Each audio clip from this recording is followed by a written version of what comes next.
Hello, my name is Dr. Susan Robbins, and the class is Drugs and Society. Class, say hello to future viewing audiences, please. You know the drill. Hello. Hello. Hello. Okay. Today we're going to be talking about adolescent drug use and abuse. And in order to do so, we're going to be taking a look at several things. We're going to take a look at first, how bad is the problem of adolescent drug use? How bad is the problem of adolescent drug abuse? We're going to be taking a look at different data sets. I'm going to talk a little bit about the data and some of the problems that we need to look at, or caveats rather, not so much problem, but caveats we have to look at when we take a look at any data set. Because I think that we get lulled into thinking when we have annual surveys of X, fill in the blank, be it drugs, be it annual surveys of suicide, of murder, of whatever, we get lulled into thinking that we know the real incidence or prevalence of the thing that we're studying, and in fact we don't. And we're going to talk about some of the reasons why we don't. So let's go to the PowerPoint.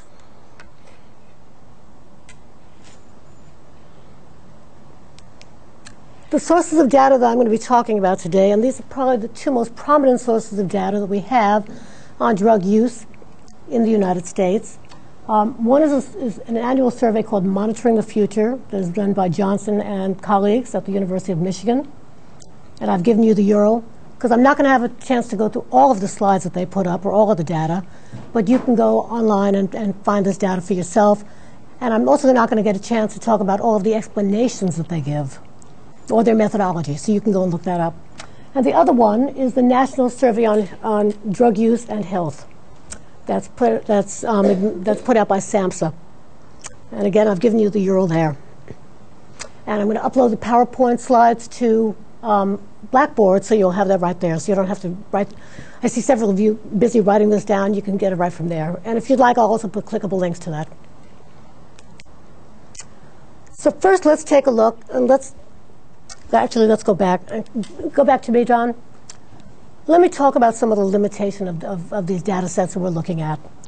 The first one, Monitoring the Future, is a survey of high school students, and it takes a look at 8th, 10th, and 12th graders. It's all self-report. What are some of the problems you can inherently see in that? Yeah, Matt. Young people, like old people, tend to lie. Okay, so there's a possibility. Or exaggerate. Underreport, overreport. Okay. Take your pick. And I think that we're talking about several different levels of problems there. Sometimes people simply lie. I think they're less likely to out and out lie deliberately if it's an anonymous survey, which these are. However, because it's a school-based survey, even though it's anonymous, some of the kids taking this might not be very truthful. And as you're saying, they might either over-report, trying to brag about how much they use, or they might under-report. So that's certainly a problem. What are some of the other problems that you could see that could be inherent in school-based data? Yeah, Matt? You're not capturing data from people who aren't in school. Yeah, the kids who have quit school, who are probably the heavier drug users, not always, but possibly, very good chance of that, are not captured in this. So when we look at this age range, and it's also hard to put an age range on this because sometimes kids get left back in classes, so the normal age for somebody being in 8th grade is not necessarily what you see in the 8th grade. Same thing with the 12th grade. So we're not necessarily capturing age-based data. You following that? But clearly, the kids who drop out of school might be the ones who are using substances more heavily. So this might be a vast underestimation. But it also could be a vast overestimation, and it's really hard to tell. What about the household survey? These are surveys of households. What are some of the problems you would see there? Who are we not capturing?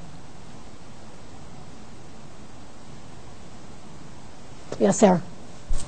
People that don't have a residence? Yeah, homeless people who don't have residences. And, you know, a lot of people with substance abuse problems end up out on the street. So we're also possibly under-capturing the extent of really serious use. While it's not reflected in the data we're looking at today, another source of data on drug use is the DAWN reporting network. Is anybody familiar with that? DAWN, D-A-W-N. It's the emergency room reports. When people go into an emergency room for any kind of emergency, they ask them questions about any drugs that they've used, whether or not the drug is related to the reason that they're there in the emergency room. And therefore, we get something called drug mentions. Drug mentions. And clearly that could be problematic because if somebody is in there because of a car crash and they have used drug X, but the drug X had nothing to do with the car crash, it is still recorded as a drug mention in the emergency room. You all following that? So what I'm trying to get at is that we've got some fairly stable data. Many of these surveys are done year after year after year, so we've got stable data, but we don't necessarily have good data. There's another problem when you're asking people about their drug use in terms of getting accurate accounts, and that is they might not remember. Rather than deliberately over-reporting or deliberately under-reporting, if I asked you, for example, how many drinks you've had in the last month, could you give me an accurate estimate, do you think? They can't see you shaking your heads. We need some verbal responses. Was that a yes or no? Would any of you, unless you rarely drank and you had that one drink that was unusual. Did you have your hand up, Matt?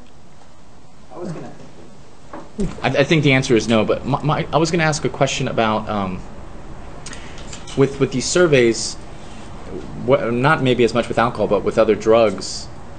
I mean, I don't know how specific they would be because a lot of the drug use is, dose.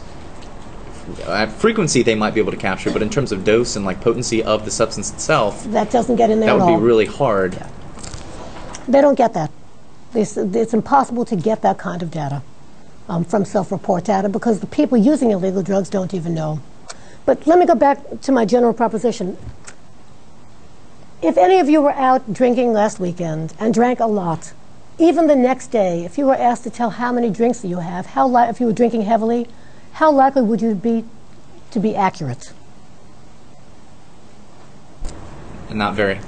Yeah, not very. Some people will count their drinks. In other words, some people will not. And sometimes after you've used a lot of drugs or used a lot of alcohol, you just absolutely lose count.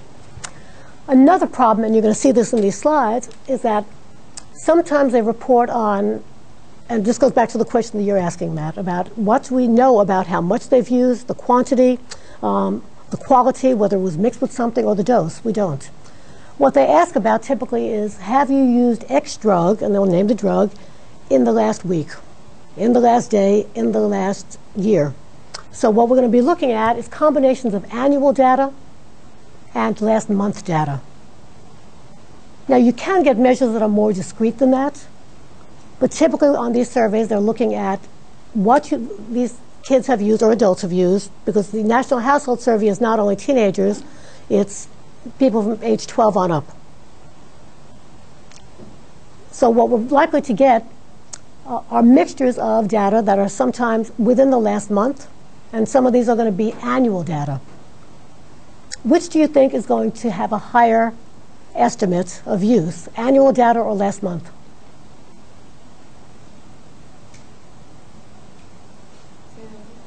Where do you think you're going to get higher numbers, in the annual data sets or the ones that measure last month? Yeah. I would say in the last month. Why? Because annually, I mean, the more recent something occurs, you're going to remember it more clearly than... If I asked you, have you ever used alcohol in the last year, would you remember that? Yes. If I asked you if you've ever used marijuana in the last year, would you remember that? Yes. How would that be different than asking, have you used it in the last week? Well, it wouldn't be different, but if you're asking how frequently, that would be different, I would say.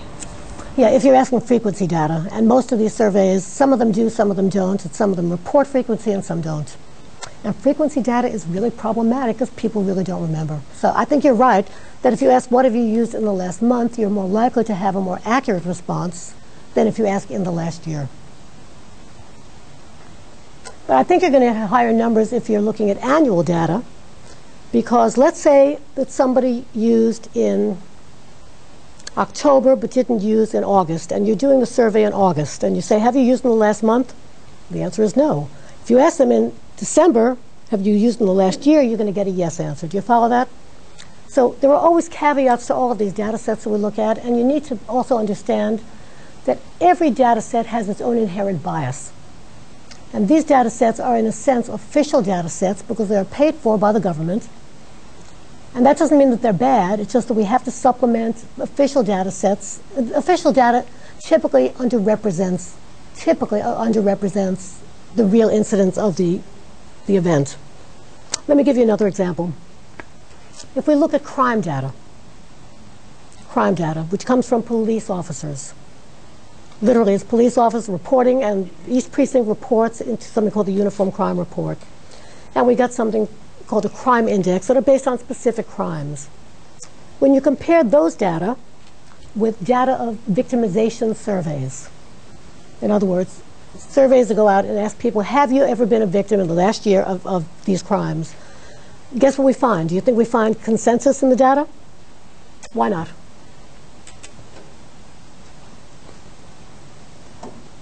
Sarah. Well, I think it's in a police officer's best interest to make it seem that there's more crime than there is. So if the same person is doing maybe the same crime repeatedly or in the same area, but then, you know, there's not as many victims, you know, that didn't come out right. I think it's in a police officer's best interest to overrepresent the amount of crime. And, you know, that depends largely on policy. It depends on several things. Individual officer reporting, which can be biased in either direction, by the way. It could also be policy mandates that say, we need to go after X kind of criminal this month, and therefore it's the policies that change the reporting. So it could be in either direction. But typically, a lot of crimes victims do not report. And therefore, we get wildly disparate estimates of crimes, for example, coming from victims who have been victimized and those that actually report the crimes. Does that make sense? And when you're looking at drug use data, and the reason this applies to drug use data, and you're going to see this in one of the slides, all they have to do is change the drugs that they're asking about and the way in which they ask the question to either inflate the numbers or deflate the numbers. You all following that? So data gathering is inherently a political endeavor. And I really want you to be aware of that. It is not a neutral endeavor, especially when it is gathered by government or paid for by government agencies that are not only supposed to do research on the extent of the problem, but also do something about treating the problem. All I'm pointing out is that there are inherent biases. That doesn't make it bad data, but they're not complete data. That's what I'm trying to get at. Yeah, questions, Matt? Well, so then it would seem at different times, sometimes you skew the numbers so it looks like drug use is going down because what we're doing is working, and then at other times, drug use is going up because we really need to do something about this. And you kind of keep the public coming and going. And that's one way that data can be manipulated is by policy changes, certainly. Policy changes in how you're asking questions and what questions you're asking. What's really interesting, as drug use trends start to emerge, they start adding new data, as you're going to see in this. They're going to start adding new data to the questions, new questions to the data sets that they asked. You're going to see nothing, for example, being asked about ecstasy in years previous to, if I have to go back and look at the slides, in the early years when ecstasy use was still starting, there were no questions about it. Then we become aware that kids are using ecstasy, so guess what we add to the survey? And I'm going to show you this on the slides as well. Here we go with updates, restart later. You can't see that, but I can. The updates keep going on. And let's hope it doesn't start restarting the computer. Anyway, I lost track. What you ask and when you ask it can skew the numbers up and down. What you're going to see on one of these slides, they also have, and we'll talk about this when we get to the slides, an overall illegal drug use other than marijuana. Now, if you're not asking about ecstasy, if you're not asking about barbiturates, if you're not asking about prescription drugs, and then you suddenly introduce those questions, guess what happens to that overall rate? It goes skyrocketing up. And it doesn't mean that it's being manipulated for any nefarious purposes, but it's being inflated by the nature of the questions that we ask. You all following that? Any questions about that?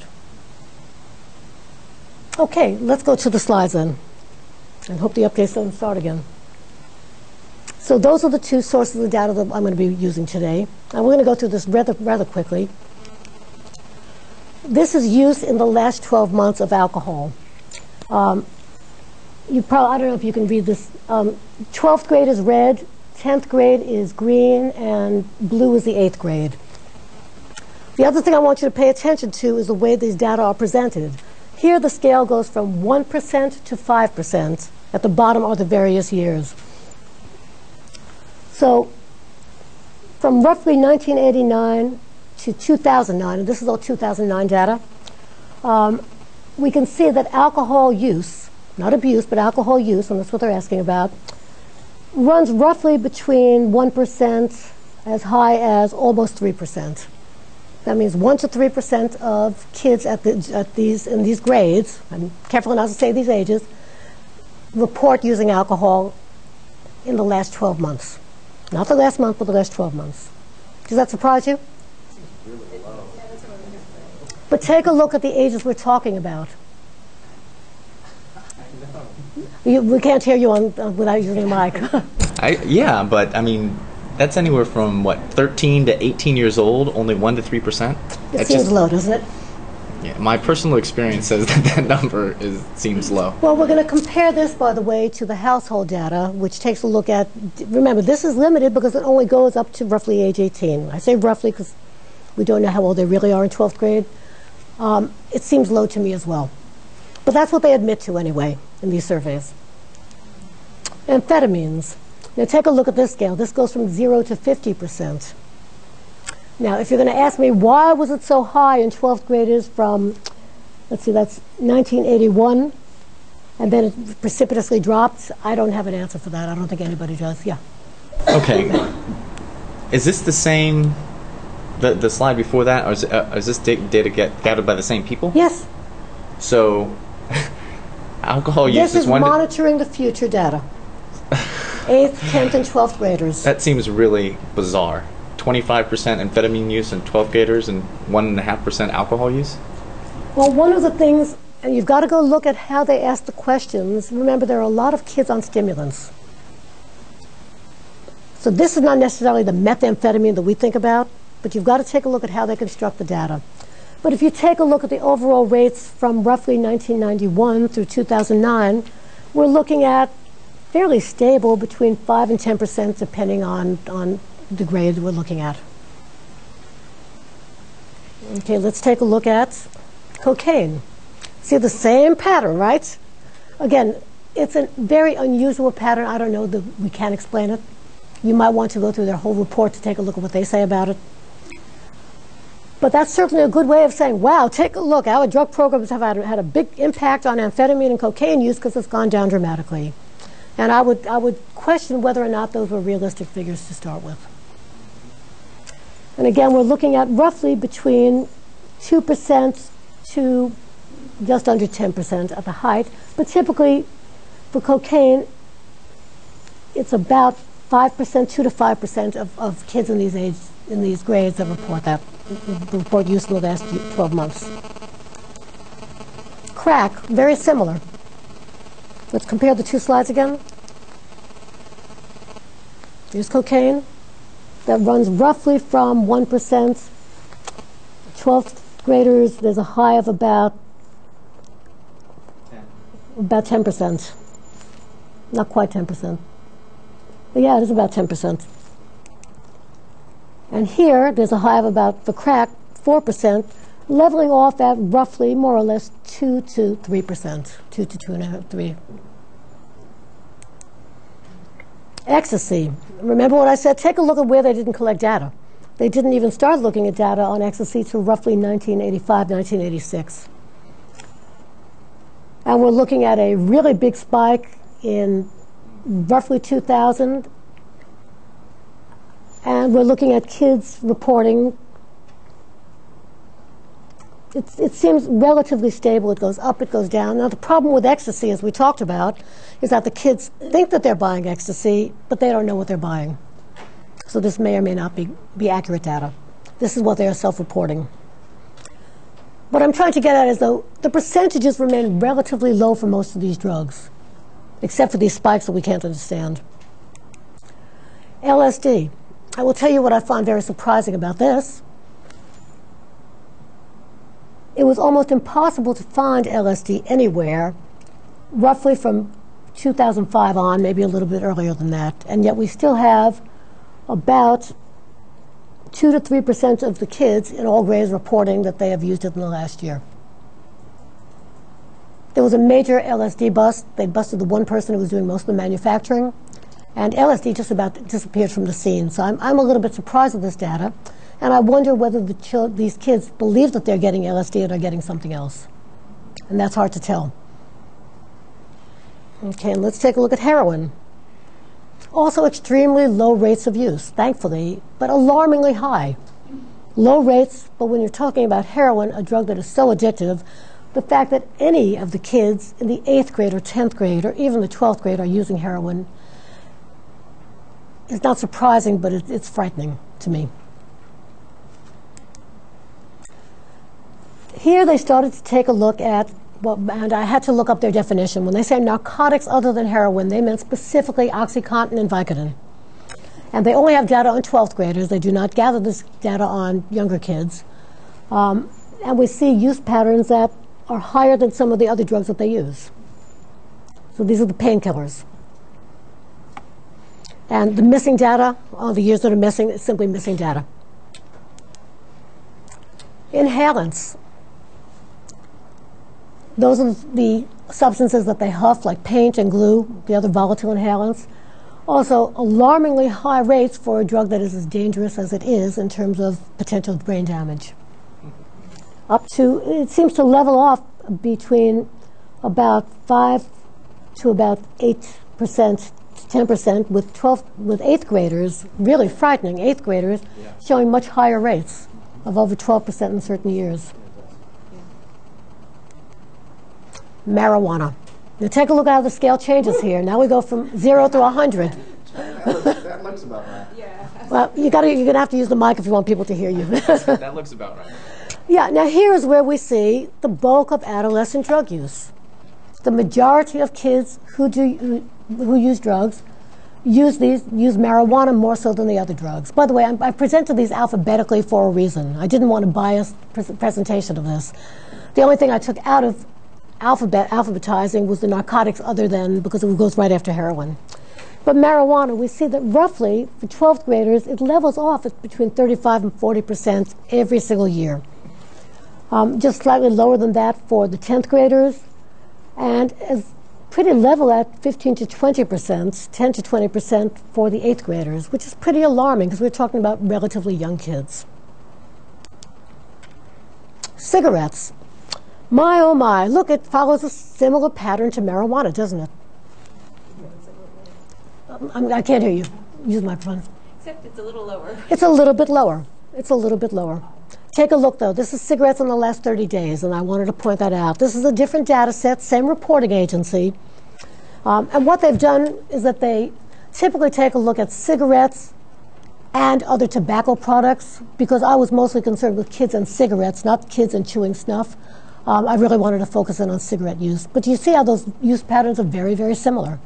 That does not mean, by the way, that the kids who are smoking marijuana are the same ones who are smoking cigarettes. All we have here are the percentages of that population. And take a look. This is the last 30 days, not the last year. So that could deflate the data if they didn't smoke in those 30 days, but smoked previously to that. Oh, here we go. We start later.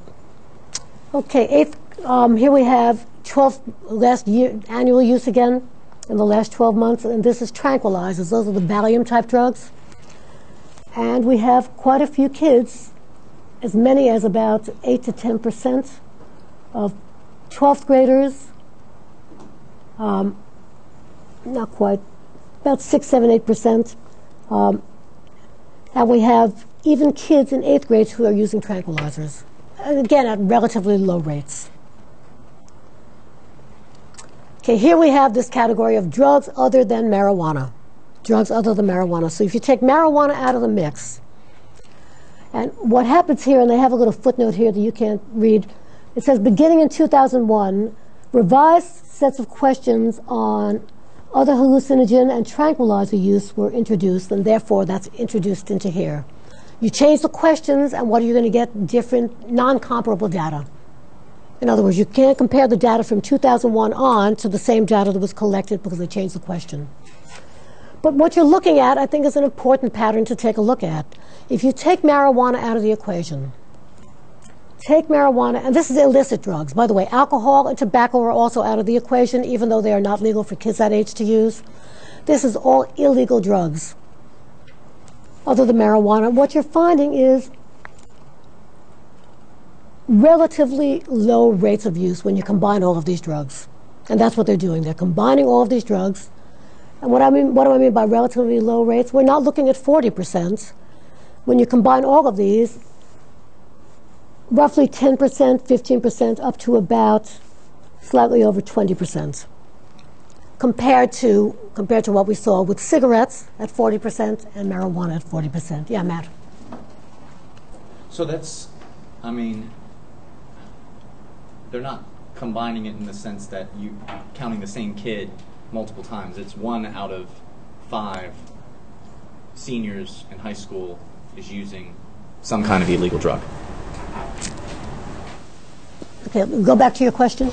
Well, I mean, I know, looking at some of the percentages for some of the different drugs, it's not like they're counting, like, so let's say you got a kid who loves to huff, snort cocaine, smoke crack, and, you know, do, like, how many, they're not, are they able to, like, not count this person multiple times, like, not, like, inflate it, like, oh, we have higher drug use because this person is doing 6 different drugs? Are they looking at one person on a continuum and saying, okay, he goes into the overall percentage of drug use? You'd have to go back and look at their methodology. I haven't looked at that methodology for this particular slide, so I don't have the answer to that. So, but you can go to the website and take a look at the method. Because that seems really high. I mean, when you're taking out marijuana and tobacco and alcohol, and it's still 20%, I mean, that's a lot. Well, it is a lot, particularly when you see that most of the percentages of kids ever saying yes to those drugs is relatively low. So it probably is inflated. Remember what I said, drug data and any official data is a political endeavor. And a chart like this, it would behoove the government to inflate those numbers to show that we have a drug problem. And I'm not saying we don't have a drug problem, but the extent of the problem is something that can be manipulated with data. Does that make sense to y'all? And it depends on how you count it. And you're right, when you take a look at everything that we've seen on the previous slides, where it was 1, 2, 5%, all of a sudden to get an overall rate of 10%, it's got to be somewhat inflated. Does that make sense? Yeah, Eric. I was just going back to still, I guess, the alcohol slide. I still can't imagine it being less than 5% when that last slide, I guess, showed 20, or at least 1 out of every 5 is using drugs other than marijuana, alcohol, and cigarettes. But alcohol use is less than 5%. Am I the only one to think that's impossible? No. Particularly when you're talking about kids up to at least age 18, and some of them possibly older who are still in the 12th grade.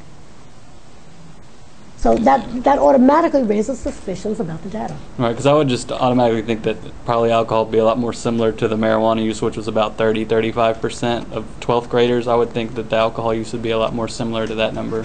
Okay, well, let's take a look then at the household survey data and compare it. How's that? Okay? Okay. Now we're looking at a different set of data. This is and again, you can go look up their methodology on their website. This is surveys from households broken down by age. By the way, they break these data down by all different methods, by gender, by ethnicity, by social class, but this is deliberately by age. And and here they've done a very interesting thing with alcohol, because they do ask frequency data, because what they're trying to get at is not only use, which is represented by the lightest blue on that chart, but they're also asking about binge drinking. Now, how do we find binge drinking? They will give you a definition. It's X number of drinks in a certain amount of time.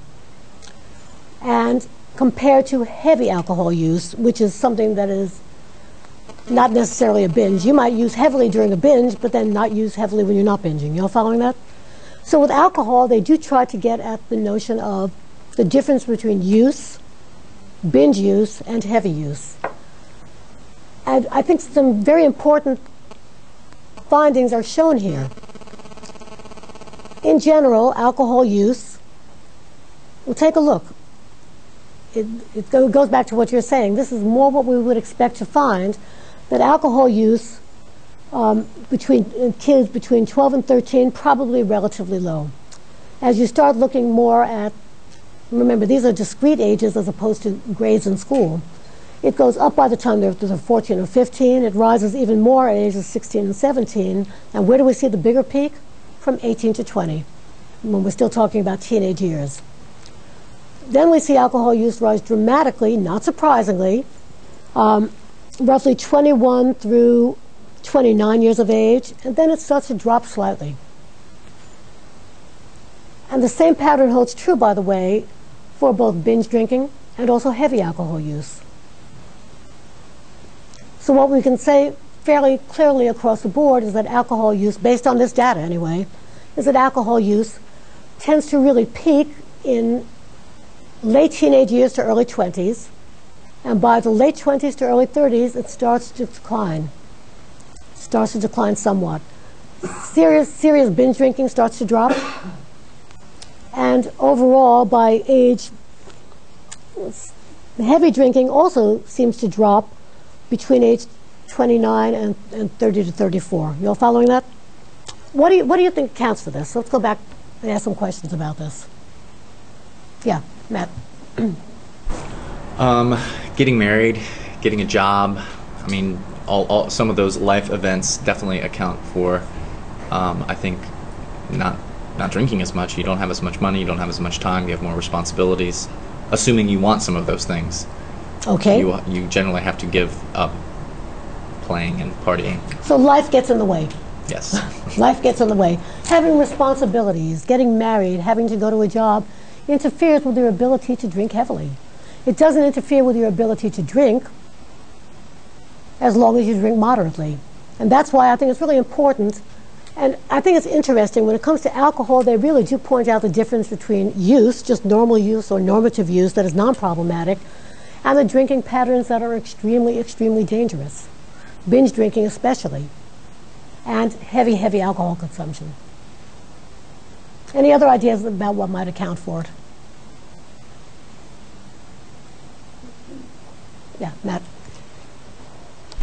I would also think that just as people get kind of used to it, like you get access to it. I mean, it spikes. You see it in teenage years, but it definitely spikes when people are in that 21 to 25 age range, when it becomes legal, basically, and then it starts to taper off as people compromise with their liver. Yeah, the novelty of it wears off, and as you pointed out earlier, people have other responsibilities. So let's take a look at some of the other data that we have from the National Household Survey. Back to the PowerPoint.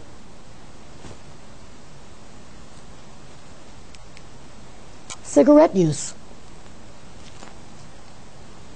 Interesting patterns here. Interesting patterns here. Kids tend to initiate smoking, some of them very early. But by a very similar pattern, where do we see it really spiking? During the same ages. However, it goes down, and then it goes back up slightly. It goes down, and then it goes back up slightly. So it somewhat stabilizes. You don't see the steady decline that you did with alcohol. You don't see the steady, and there's a reason for that, by the way. Cigarettes do not impair you the way alcohol does. And in fact, cigarettes, the nicotine in cigarettes, nicotine is a pretty handy little drug. I think Dr. Skolnick talked about this. Nicotine is a handy little drug because, here we go again, restart later. It both picks you up and relaxes you at the same time. It leaves you more able to concentrate. And the problem with cigarettes, with nicotine, is that it's delivered in the tobacco leaf, which has all of the carcinogens and tars and all of the things that are bad for your health associated with it. But importantly, people smoke and they don't get impaired, and therefore, not being impaired, with alcohol, if you drink too much, you're too impaired to parent properly, to go to your job. Cigarettes, the nicotine does not cause that. You had something, Matt? Well, I was going to say two things. One, I mean, that number might also suggest that it's more addictive. That it's harder for people to quit. And maybe you can still continue with it because it's more socially acceptable because you're not as impaired. That's probably factored in. I just saw a thing on 60 Minutes about snus. Are you familiar with this? No, I'm not. It's in Sweden. They have the, like, it's not dip exactly. It must be formulated differently. I didn't catch the whole thing, but it's like a little packet of some kind of, I don't know if it's tobacco, but it's something with nicotine in it that people just put in their mouth. And this guy was talking about it, and it was a whole thing on harm reduction. And he was saying that, you know, it's somewhere between 90 and 99% less harmful than cigarettes, and that's actually what the Royal Academy of Sweden, that's what they prescribe to people who are trying to quit. They say, just take this. And they've been using it apparently for about 10 or 15 years, and it's effective.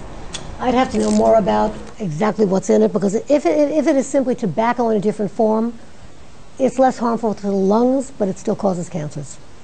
But if they've managed to take the nicotine and put it in a different delivery system, then it certainly would be a helpful thing. So I will take a look at that. Snus? Snus. Do you know how to spell it? I think it's S-N-U-S-S. Okay, well, I'll take a look and see what I can 60 minutes, it'll come up. Okay. Okay, back to the PowerPoints. And now let's take a look at illicit drug use, age 12 or older. Surprise, what do we see? We like drugs. What are we looking at here? We are looking at a pattern in which drug use, illegal drug use, and this is all illegal drugs combined, including marijuana.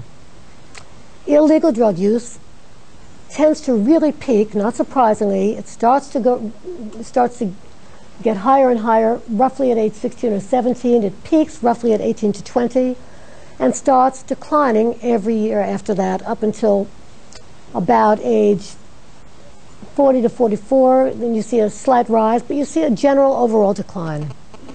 Now remember, marijuana is included in this data. And I'm going to go out on a limb and say the majority of the drug use that we're looking at here is, in fact, marijuana use. So let me stop. Any questions about, back to me now, any questions about what we've seen? Yeah, Matt. With that slide there, oh, okay, I'm sorry, it does say illicit, because I always wonder if we factored in prescribed drugs. I mean, how high would those numbers be? They do have different charts for what they call psychotherapeutics. It's not quite as high as this. It's not quite as high as this. And that's the point that I made earlier. When you're asking about amphetamines, are we talking about amphetamines that are prescribed and used legally, or are we talking about amphetamines that are taken from somebody else? And they actually do have a lot of good data on that, so I'd urge you to go to these websites. And back to me now, Don.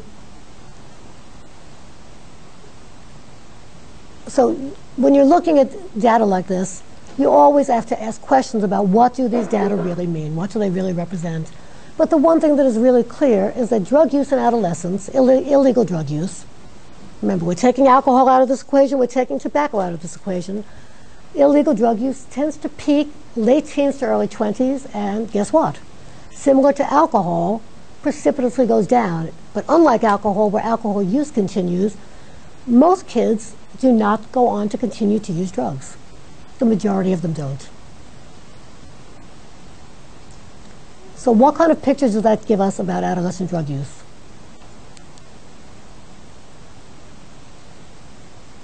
Anybody else have an idea? Come on, there are more of you in the class. No ideas? Okay, Matt. It's not an epidemic. People stop using on their own.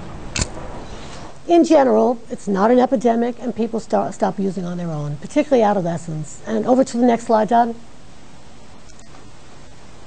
The biggest pattern we see with adolescents is called experimentation. Experimentation. Most kids, most adolescents who use drugs do not go on to develop a substance use disorder. They experiment with drugs, typically, most likely marijuana, some kids the other drugs as you've seen, but most of them give up drug use as they get older. And by the way, this data that I'm showing you for these past years, the data are the same for the last 100 years. These data do not change. Year in and year out, what we tend to see is that drug use tends to peak in late teens and early 20s, and it tends to go precipitously down after that. And I think if we were to take marijuana out of this equation, you would see much, much lower rates of use of the chart, period. the same way that we separated out marijuana and all other illegal drugs, it precipitously goes down. So I think we can conclude from this about adolescents that adolescents tend to experiment with drugs, and most do not go on to become serious drug abusers. However, back to the slides, I want to point out something, though. I'm going to go back several slides. Back to this one slide. Take a look at the number of people that continue to be binge drinkers and heavy alcohol users. And one of the things I think we can say, without question, is that when you see kids, adolescents, involved in heavy, heavy drug use or alcohol use at early ages, you're looking at a serious problem, because that problem is probably not going to go away. Remember, on the illicit drug data, they're not separating out the heavy users from the recreational or sometimes users, the experimental users. But I think that this gives us a good indication that at least for alcohol, and I would say this for other drugs as well, when you see kids using very heavily at young ages, you're probably looking at a kid that's going to develop a substance use disorder. But I think we can extrapolate from the alcohol data to see that most kids, the majority, tend to use, and most kids that use drugs do not go on to develop serious substance abuse problems, but a small portion do, and those are the ones we need to be really concerned about. Does that make sense to y'all? Any questions about that?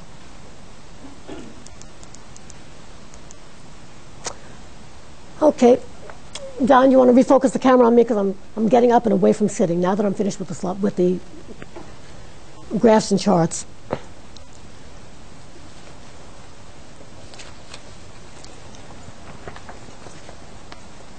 There's just two of us here tonight, for those of you in the television viewing audience, or rather the YouTube viewing audience, or future people watching this. Whenever I move around, there's nobody there to refocus the camera, so it's going to take a second. Okay, the next thing we're going to take a look at are teenagers are not adults. So let's take a look at some of the developmental issues that we need to take a look at when we're looking at teenagers, adolescents who use drugs. Because you can't separate adolescents out from the developmental processes that they're going through. And we're going to go to the PowerPoint. It's going to take a second.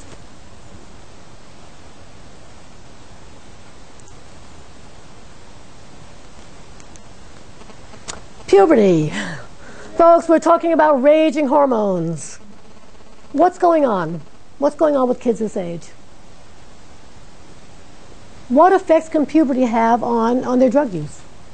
Why do we have to consider puberty? I want to give somebody else a chance. Nobody else has any idea why we need to consider puberty? Yeah, Amy. Well, I know that kids start to detach from their parents and start to just depend on each other for emotional fulfillment and things like that. And it seems like they could be influenced more to do drugs at that age. Okay, so we see several developmental changes that you're talking about in puberty, part of which has to do with peer groups, part of it has to do with individuation, and part of which has to do with what I'm just calling raging hormones. How many of you have been around teenagers recently? What do you see? What are some of the behavioral things that you see in these kids? Yeah, Sarah. Drastic mood changes, you know, completely irrational behavior. You just don't understand. You have to use the mic. Oh. You said you have a 14-year-old. 14-year-old, so I see. Can you give some examples? Oh, You're too young to have a 14-year-old. I have a 14-year-old that I raise. Okay. You're right.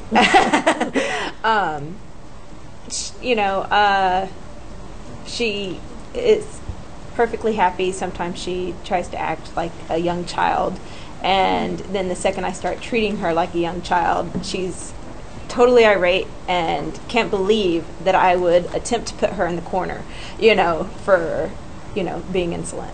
So, you know, there's just... But I'm grown up, Mom. Exactly. How dare you put me in the corner? I'm not a child. Yeah, there's this But you're whole acting rate. like a child. Exactly. Okay. What else do you see? Who else has been around teenagers lately? Yeah. Need for acceptance. I guess similar to what the ladies were saying already, but just a genuine drive to fitting in and acquiring some kind of identity with that fitting in and esteem issues. Okay, so kids at this age are particularly vulnerable sometimes, particularly women, girls, to self-esteem issues. Sometimes boys too, but the idea that they need to fit in. What else is going on? Yeah, Eric. Kind of like a general attitude of like an invincibility. Kind of like they don't think it's going to happen to them. I can drink and drive. I can do all these things because it's not going to happen to me. Can you all think back to your teenage years? I look back now and say, what was I thinking? I think back to some of the things that I did when I was a teenager. It's amazing that I'm still alive. And at the time, as you're pointing out, I was invulnerable. I was invincible. Nothing that happens to them. That doesn't happen to me. But you are here. But I'm here. And so are we. So there's something to it. It's a miracle. But not all kids get out of it that easily. So yes, you're talking about kids who believe that they're invincible and vulnerable, many of them. And a lot of that has to do with even though they're cognitively growing, they still do not have, most kids in teenage years, an ability to plan ahead in the same way that we do later as an adult. And many kids are in it for the gratification of the moment. Some kids do plan ahead. You've got to remember, if you take a look at these drug data, most kids don't use drugs. Let's start with that. That's the other thing I meant to say. And looking at that, even at the high numbers representing marijuana, it's only 40%. The reason I say only 40%, because that means that more kids do not use drugs than do use drugs. You all following that? And if you look at the other drugs with the lower numbers, it's roughly 80 to 90% of the kids that never touch drugs. But some kids do experiment. So let's take a look at some of the issues having to do, back to the PowerPoint. Oops, I'm glad you caught that, because otherwise we'd be rebooting. Restart later. Okay, we already talked about this, individuation. Kids are trying to become their own persons. Now, this is somewhat of a culture-bound concept in that not all cultures allow kids to individuate or see that as a necessary developmental task. But once kids, even in different cultures, are here in the United States, that tends to be the model of development that is hoisted upon them by our culture, even if it's not acceptable in their culture of origin. Everybody clear about that? That's really a Western model of growth and development. But being that we're talking about kids here in the United States, that is the norm, is individuating. And kids struggle. There's this constant push and pull that they're going through. As you're pointing out, Sarah, treat me like a grown-up. I'm a grown-up. I'm an adult now, or I'm going to become an adult. But then they do something childish, and you've got to treat them like a child. And parents and teachers also give kids mixed messages. We want them to act like adults, but yet we also realize that they're still children. So individuation and growing away from the family of origin is a difficult task for many. Back to the PowerPoint. Very important. Peers as a primary reference group. You're not going to see a more powerful pull towards drug use than you do with peers. In general, kids who do not have drug-using peers tend not to use drugs. They tend to go together. And why do they tend not to use drugs if they have non-drug using peers? Because the peers don't approve, and peer approval is everything at this age.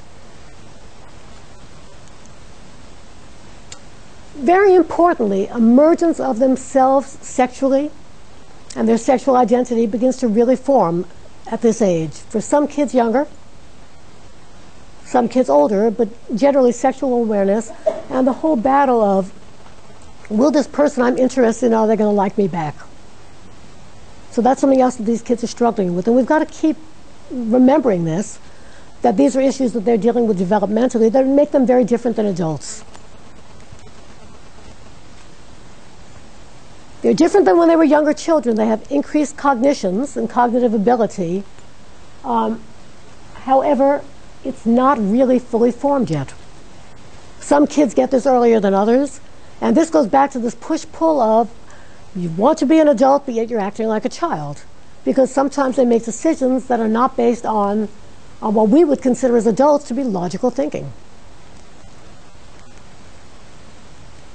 Very importantly, Kids at this age are extremely, extremely self-centered and self-critical. They carry with them at all times this imaginary audience. Have you ever gone, anybody have daughters that they've taken to the mall? Teenage daughters? What do you hear from them? Oh, I can't wear those shoes. Oh no, they're all going to see, who's going to be looking at their shoes? But yet, what are these kids thinking? It's what's going on developmentally. They're extremely self-critical. They're very aware of other people looking at them, sizing them up. And it's this imaginary audience that they're always thinking about as they're judging their actions, what they're going to wear, who they're going to speak to. Oh, I can't talk to that kid. The other kids aren't going to like me if I talk to that kid. Again, this goes back to the whole thing of peer pressure and their need for individuation. Does that sound about right? Yeah, I saw you smiling, Amy. Can you give me an example? The shoe, yeah, that cracks me up. We had an incident like that, but it was a jacket. It was something really simple, and my daughter... Simple to you, but not to her, right? Right, and she was just so worried that if somebody saw her, I said, we're not even going to be in your neighborhood, Monica. Why are you worried about it? We're going to be in a totally different place. No one's going to know you, but it was the end of the world. But it was the end of the world. I mean, things take on enormous proportions, When you're working with adolescents who are using drugs or not using drugs, those are things you've really got to keep in mind, because that's part of the developmental progress. And it's hard for us as adults to relate to it, and we laugh and think, this is not that important, but to them, it is important. It is the most important decision they're going to make that day. Well, it takes on that kind of enormity to them. So you've got to, it's very hard. You know, when I first went into social work, I did so to work with problem kids. But I was in my late 20s, and I understood them much better than I did now many years later, and being that far removed. So that even though I was not developmentally where they were when I was in my late 20s, I was closer to their age and had a better memory and understanding. And it's really easy for us as adults to say, oh, it's ridiculous. To them, it's not. To them, it's not. And if we tell them it's ridiculous, we get these, what is wrong with you, Mom, right? How can you not see how important this is? I can't wear that jacket. Yes, they will be watching me. Everybody's watching me. And it's not out of a sense of paranoia, it's that imaginary audience that they're carrying. Yeah, Sarah. Well, two things. On one note, I was so proud that I got the, you don't even understand what I'm going through. Yeah, like 2 weeks ago. It was wonderful. I went in my room and I was like, oh, thank God, she's there. But aside from that, as far as drug use among kids going through the changes, is it strictly mental, or could there be some physical, as far as, strictly trying to maintain a homeostasis, because they are having the raging hormones, they are having the different swings, and could some of that be strictly to kind of feel like they did because they're uncomfortable with the way that they're feeling, or is it strictly, do you think it's more of a social aspect? I'm not sure I understand the question. Try that again. So I mean, kind of like to ease the pain type situation. I mean, if they're, having these mood swings, between, they're depressed, they're, on the top of the world, could part of the drug use, even if it's experimental, be to sort of kind of maintain what they're used to, as opposed to allowing themselves to feel the changes that the hormones in their bodies are making them feel? I think it's possible, but I think what you're going to find more likely is pure experimentation. Gee, I wonder what this feels like, without thinking about the consequences, because their logical, rational ability is not fully developed yet. Right. And there's this sense of, you pointed out, invulnerability. Nothing's going to happen to me. It happens to the other person. And therefore, I can try this. And that applies to them, but not to me. So I think that some kids might end up getting into those behavior patterns, but I think the vast majority of them just are, those who do use drugs are simply open to experimenting to see what the drug does. Their friends tell them, hey, this feels great. And because of peer pressure, they say, oh, I want to feel great. Okay, let's take a look quickly at what a lot of the research on drug use and adolescence is looking at what I call risk and protective factors. Before I show you this list, I'm going to tell you my take on this research. We are spending lots of money to confirm the obvious. That's my take on it. When you take a look at what we come up with risk factors, you sit there and say, well, gee, we knew that. It's nice to have data to support that, though. You all following that? So let's take a look at, back to the PowerPoint, at some of the risk factors.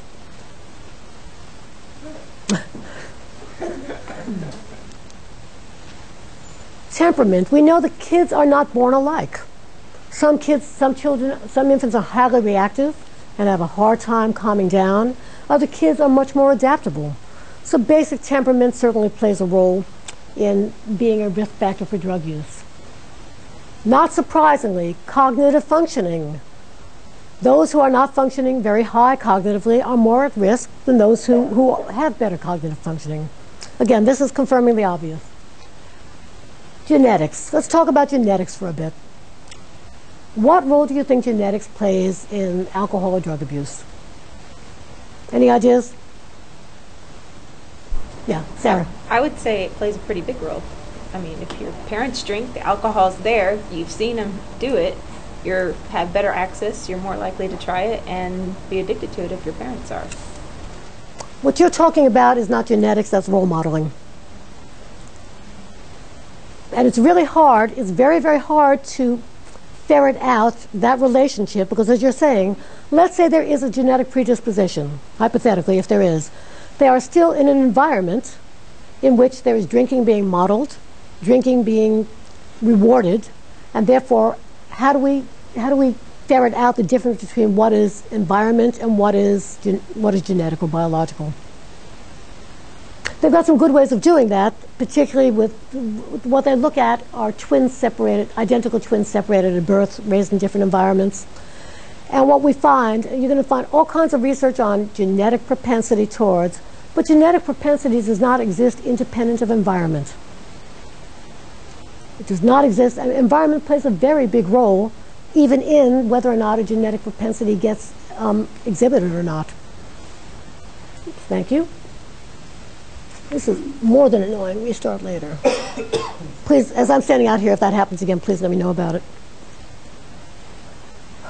So that even if somebody has a genetic propensity or vulnerability, it still takes a certain kind of environment for most people.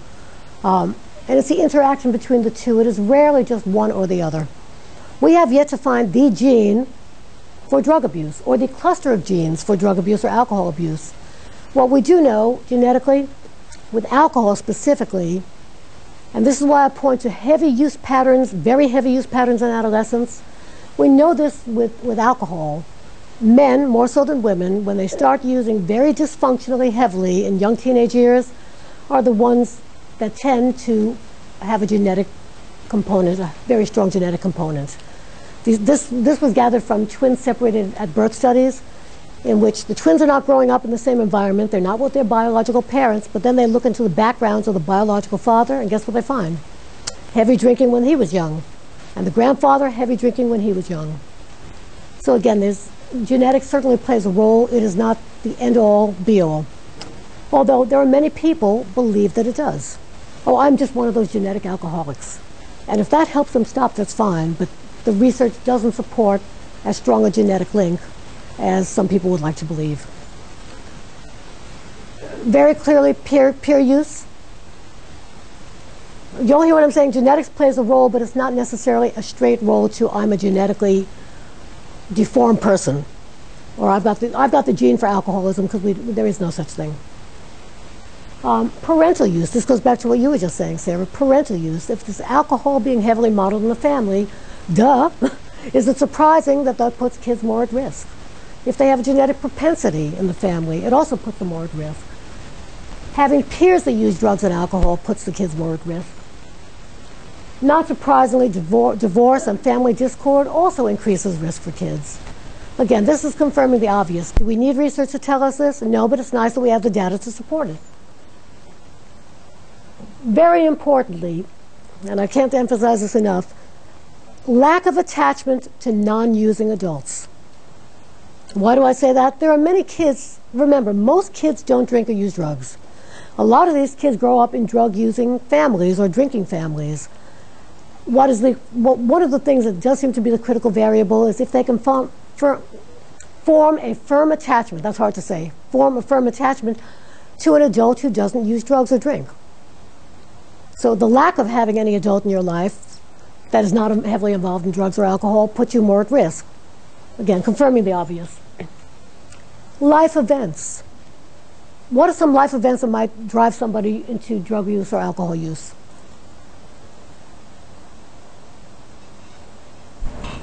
First over here. Anything that causes like extreme grief, like a big loss. Any kind of life event, losing a parent, losing a sibling, loss of any kind that causes extreme grief is something that can propel somebody to start using drugs who wouldn't have otherwise.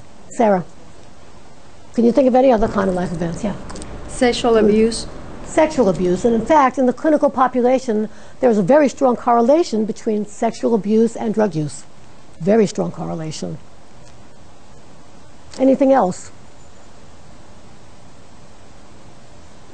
Yeah, Ashley. Maybe region, maybe rural versus urban. I guess Okay, you're going to find... my experience that I've seen is that, there's nothing to do in a very, I don't know, maybe not a lot going on. It's boring. That's all there, unless you drive for 2 hours, and there's a lot of drinking going on because it's so accessible. there you're talking about the overall environment more so than specific life events, but certainly that has a role because you're going to find differences in drug use patterns between rural communities and urban communities as well. Sure, or if you have to move there.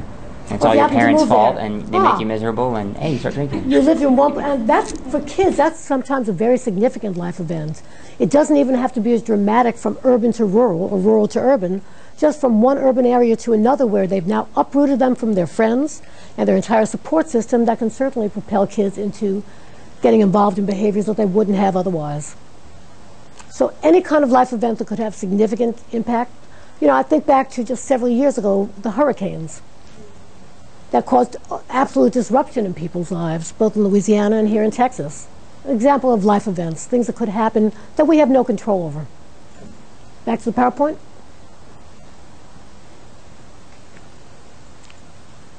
And finally, socioeconomic status. There is a relationship, but more so, not so much to overall drug use, but the types of drugs that are used. And we talked about this previously. And you've heard the other lecturers talk about this. It's no surprise that a drug like crack cocaine, which has a higher potential for getting people addicted because of the instant high that you get from it, it's no surprise that that is marketed to people without money or people that can't afford powder cocaine. So the more dangerous form of the drug, as a general rule, the more dangerous drugs and the more dangerous forms of drugs are typically marketed to people from low SES. That doesn't mean the people who are wealthy or middle class don't use these drugs, but the preponderance of the data show that they tend to use different drugs. That's what Whitney Houston said. She did. You got to use your microphone. Can I hear you? Yeah, there was a great interview with Whitney Houston, and I think Diane Sawyer years ago, or Diane Sawyer asked her, like, did you use cocaine or crack? And she's like, no, crack's for poor people. I use cocaine. Yeah. And that says it all. There's a stigma attached to certain drugs because it is for poor people. I think the unfortunate thing is that teenagers sometimes don't make those distinctions. They use whatever is available. So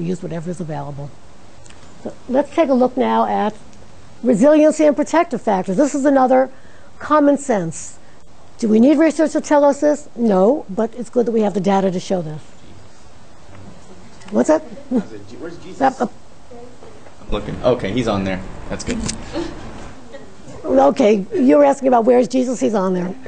Let's run down this list. Intelligence. Kids who are better problem solvers, it's not that they won't experiment with drugs, but they tend not to get very drug involved. You're following that?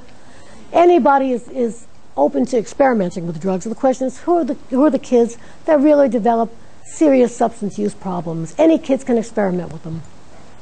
Kids who do not have good social skills are more at risk than those who do have good social skills. That tends to be a protective factor. A supportive family and community, duh. When kids feel loved and supported, they are less likely to get into serious drug use. Again, this is not experimentation. This is protective factors from serious drug use. Coping skills, another surprise. Kids who cope well and know how to cope with difficulty are less likely to get drug involved.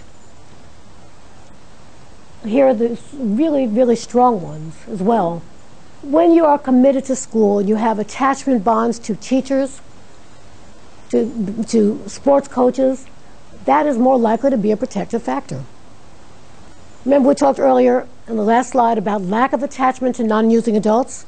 Here is where you find your non-using adults, hopefully in schools, right? And when you become attached to those people, theoretically this should keep you out of heavy drug use. Not experimentation, but heavy drug use.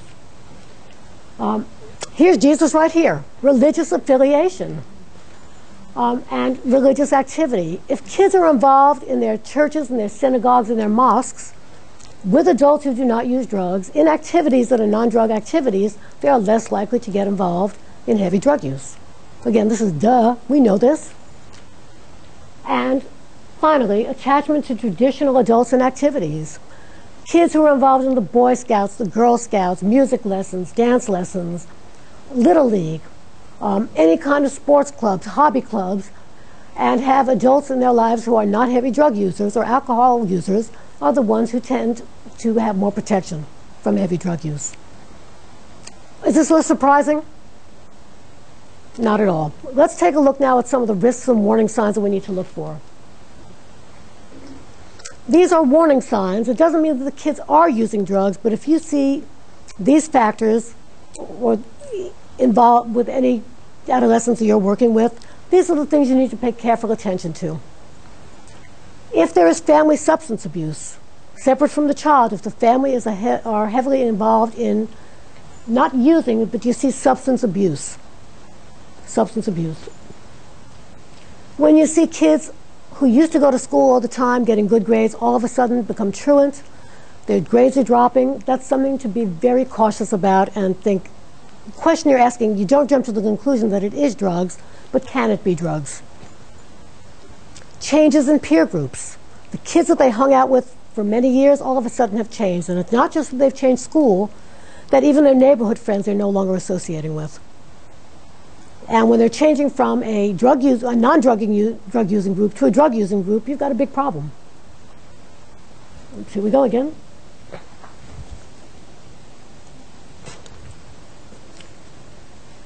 When kids start quitting important activities, not things that were important to the parents, but things that they like to do, you need to be really cautious about that because that indicates that it's a warning sign that something is going on with that child. Kids start getting into legal difficulties for fighting, for truancy, or they get caught buying cigarettes, buying alcohol, or other things that kids get into legal problems with. Again, these are warning signs that it might be drug use. This is a no-brainer. If there's drug-related paraphernalia in their room, guess what? There are drugs. Kids who do not use drugs do not have drug-related paraphernalia. That's a real warning sign, because kids who are only experimental users and occasional users would not have the paraphernalia. It's more of an opportunistic thing. Yeah, Matt. Well, what if it's somebody else's? Yeah, it's always somebody else's, isn't it? It's always somebody else's.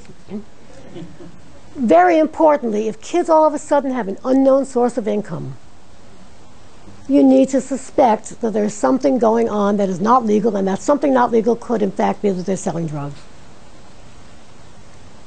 Physical changes. I'll come back and talk about that last, because I'm not talking about the physical changes that occur through adolescence, because there are lots of them. Let's go to the next one first. Hanging out in strange places. If kids not only start associating with different people, but start hanging out in places where they didn't hang out, and these are not desirable places, these are reasons to be concerned. Real reasons to be concerned. Back to me now, Don. Let's go back to what I'm talking about when I talk about physical changes. We're going to get normal physical changes that go with adolescence. What are they? Those of you who have adolescents, what are the physical changes that you see? Yeah. Weight gain or weight loss. Yeah, their bodies are changing. Let's start with that. And the way in which kids grow developmentally in adolescence is unequal. You know, before adolescent years, what you see with little children is that they start gaining height little by little, right? They start gaining weight little by little. And what happens when they hit adolescence? They could shoot up several inches, start gaining weight, start losing weight. These are sometimes very normal changes just simply associated with adolescence. What are some of the other physical changes that you see? Come on, folks. You're social workers. You've taken child development. What? Yeah. We don't all take child development. Well, you had Well, a little bit in in the foundation. A little bit in the foundation. You see voice deepening for young men, body hair for men and women, growth of genitalia and the breasticles and the chesticles, all that stuff. The breasticles and the chesticles. Yeah, you see concrete physical changes that are related to the raging hormones, right? So you're going to see some changes that are just absolutely normal. The kind of changes that I'm talking about is when, particularly, and I think I addressed this earlier in one of the earlier lectures, when somebody is very drug involved, when they are using drugs every day and using those drugs heavily, what they start to do, their nutrition goes to hell. You start to see them losing weight. They become emaciated. You see other kinds of physical changes that are related to heavy, heavy drug use. So it's not the normal physical changes. So you need to be very aware of that. If you see physical changes that are not normal for adolescents, you need to start asking questions about what is causing this. Now, as we look at this list, let's go back to the PowerPoint for a second. This could indicate something other than drug use. This could indicate a child who's becoming depressed, a child who is having anxiety. It can indicate other kinds of mental health problems. Y'all following that? So it's not necessarily drug use. The two on this list that you really have to focus on is the drug-related paraphernalia, and that's always drug-related, always 100% of the time. And yeah, they're holding it for their friends, right? Well, why are their friends have drug-related paraphernalia, right? And I'd be very suspicious about unknown sources of income, because where are they getting the money from? What are they doing? If it's not drugs, it's something else illegal, probably. But just be aware that while these are warning signs for drug use, they could also be warning signs for other kinds of mental health problems. So don't jump to the conclusion unless you've got some evidence to back that. Okay, questions about any of that? None? Okay, back to me for a minute. As we take a look at the literature on families and substance abuse, and there's a lot of literature out there, the one overwhelming thing that you find is that most of it is based in pop psychology. Let me repeat that. If you take a look, and even in the textbook that you are assigned, I want you to compare the chapter on family and substance abuse with any other chapter, and what you're going to find is more pop psychology. Now, what do I mean by that? Any ideas? When I talk about pop psychology, what am I talking about? Nobody knows? All the popular self-help books, folks, are they necessarily data-based? Are they necessarily evidence-based? What are they based on?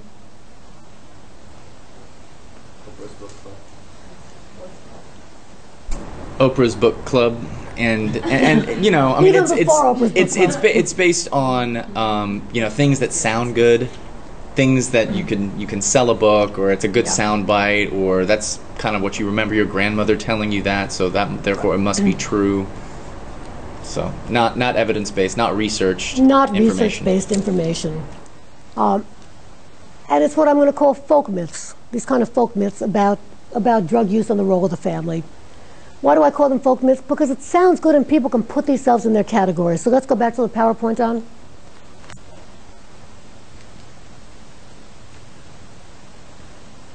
An example. How many of you read about the different roles that all family members play in keeping the person addicted?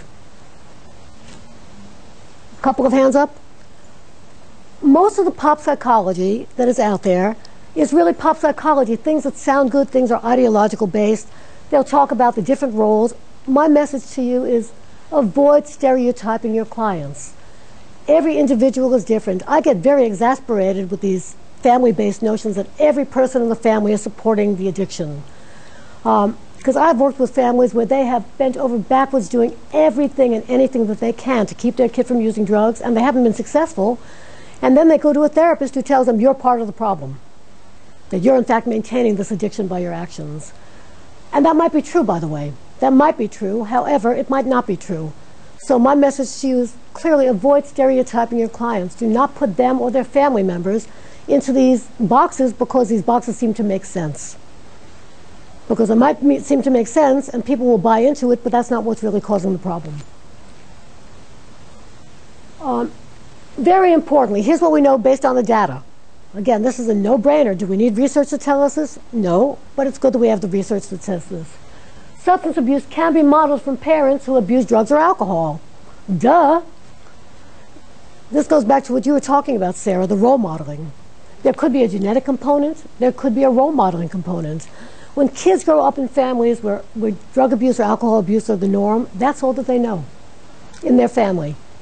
So that modeling does take place. And very importantly, in families where the parents are heavy substance abusers, they might not even recognize that their child has a problem.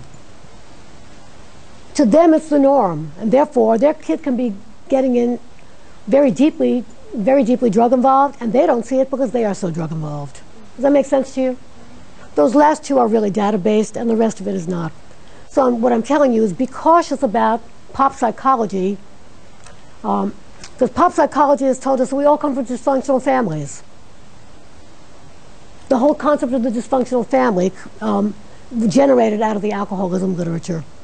The notion that it's our family dysfunction that causes us to become more propensity towards alcoholism. And let's blame the family now and the family dysfunction rather than our choices to drink or not to drink. Does that make sense? Okay, finally, last two slides, and then we'll take a break. And we're going to actually end for today.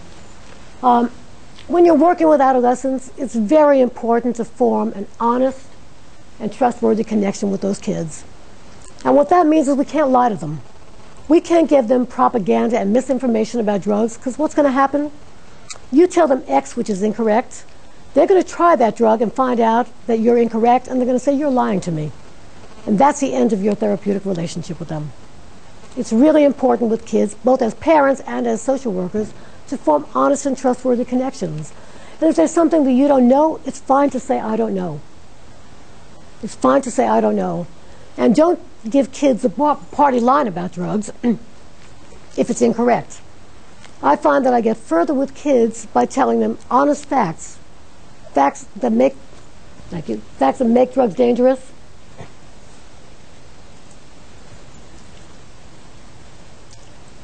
I get further with kids by being honest with them. Power struggles at this age, folks, are normative. These kids are in a constant power struggle for their own individuation.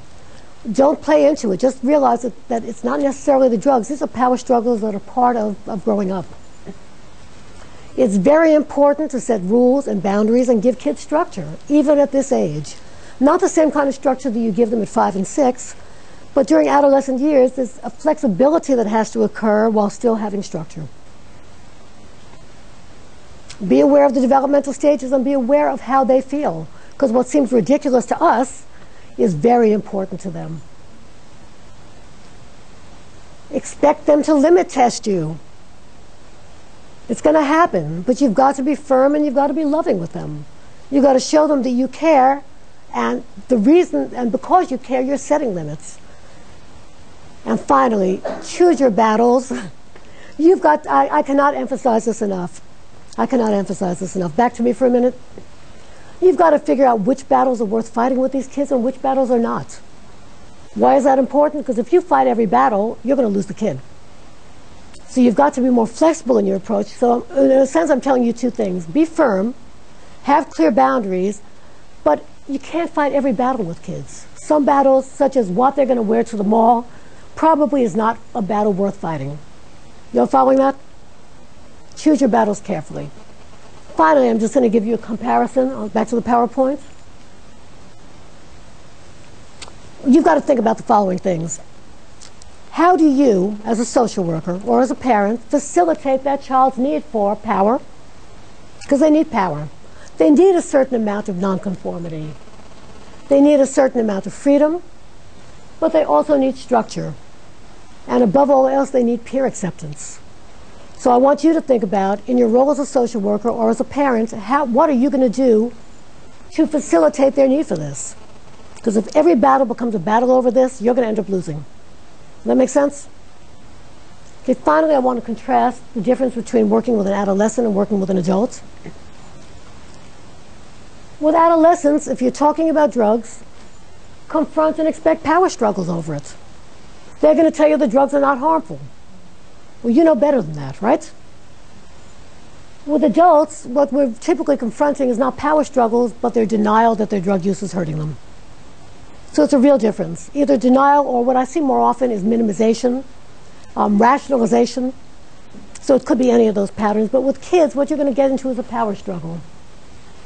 Very importantly, with kids, this is the time for educating them, properly educating them about proper alcohol use and educating them about the real dangers of certain drugs.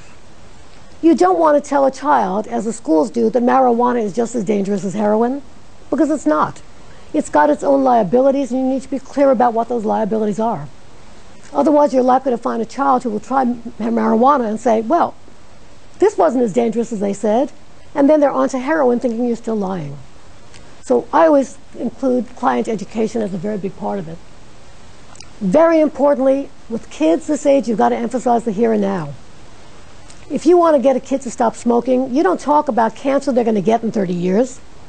You talk about how yucky it's going to taste when somebody kisses them. You talk about how this tobacco is going to smell on their clothes to the opposite sex. That's going to make more sense to them than talking about things that are going to happen down the road. Does that make sense to y'all? With adults, they know about the long-term consequences. You're also going to educate them on drugs and alcohol use. Education is a very big part of it. Very importantly, with kids, since most kids do not go on to develop substance use disorders, it is probably smarter to refer them to some young person's activity group and get them involved in life to keep them out of drugs than putting them in treatment. Now, you put them in treatment if they do have a substance use disorder. Is everybody clear about that? But all because you find a kid using marijuana doesn't mean that they're quote-unquote addicted. You need to know more about when they use, how often they use, and their drug use pattern. And if they are heavily drug involved, then you do refer them to treatments. But the majority of kids do not develop substance use disorders, and therefore, when you find a child who's marijuana positive, simply based on that, putting that child into treatment could very well be a waste of treatment dollars and inappropriate treatment. Does that make sense to y'all?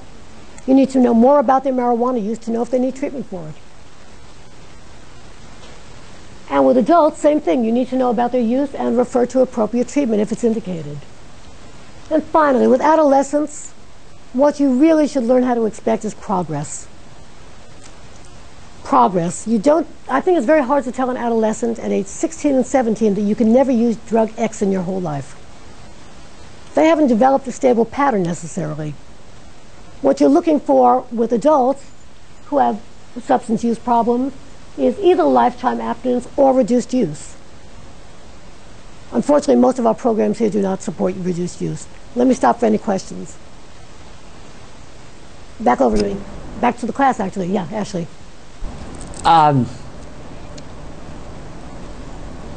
What kind of data is out there to give us a comparative base from adolescents to adults that deal more with dual diagnosis? I guess it's my experience in the different youth programs that I've worked with. There's may not the chicken or the egg, but there's always an A and a B component with the drug use, and I was just kind of wondering about how that compared to the adult groups. What I would suggest that you do, we heard Cherie Ahart talk about, Professor Ahart talk about dual diagnosis. Why don't you go to the SAMHSA website? They've got some good data on that. It's not as good as we'd like, though. I think we're only now starting to recognize the fact that the more serious drug problems, for most part, the people who cannot quit on their own, the people who do not quit on their own and develop serious substance use disorders, very often there's a high correlation between that and a co-occurring disorder. So I would tell you to go take a look at the SAMHSA website for that. Okay, I just hadn't seen any comparative data to the two, because most of the time, all my friends that are in AA, they don't always openly talk about maybe the other medication prescriptions that they're taking, whereas I would say 90% in whether it be probation or whether it be in inpatient treatment for substance abuse, there's for kids, there's always medication. 90% of the time that I've seen. So it just seemed like there was a higher ratio that we were drugging them and both. Well, now you're talking about a different but related issue, which is not really part of this class, but perhaps should be, which is what I consider to be the over-medication of children and the over-diagnosing of children. This is my opinion, by the way. I think there's some good data to support that as well, that we tend now to throw medications at our problems in terms of child behaviors. And therefore, they end up, in order to give them the medications, they end up with psychiatric diagnoses, which may or may not be accurate. But I would say take a look at the SAMHSA website, because I wasn't going to talk about that today. And I know that there is increasingly a recognition of the dual diagnosis, not so much in children, but particularly in adults, that dual diagnosis and the inability to quit on their own tend to go hand in hand. And many people have proposed what I'm going to call the self-medication hypothesis, that many of these people with dual diagnoses are self-medicating with illegal drugs because they simply work better at relieving their problems than the legal drugs do. But it's a hypothesis and it hasn't been fully researched. Any other questions? Yes, Sarah. I have a comment on that. I'm working on another project for another class, but according to this juveniles in the justice system, approximately 60% of those in the justice system that have a mental illness also have a co-occurring substance abuse disorder. So that might help answer part of that question. Yeah, the co-occurring disorder is an extremely, they tend to vary together. Now, whether one causes the other or they simply co-vary, it's hard to really separate those things out. Yeah. Well, and in general, I think it's safe to say, in general, kids in state care, whether it be Child Protective Services or juvenile justice, tend to be more heavily diagnosed and medicated than kids who are not in state care. Does that make sense? Yeah. Now, what the nature of that relationship is, I'm not going to even speculate. I mean, I could, but I won't. Any last questions? Okay, thank you. That's it for today.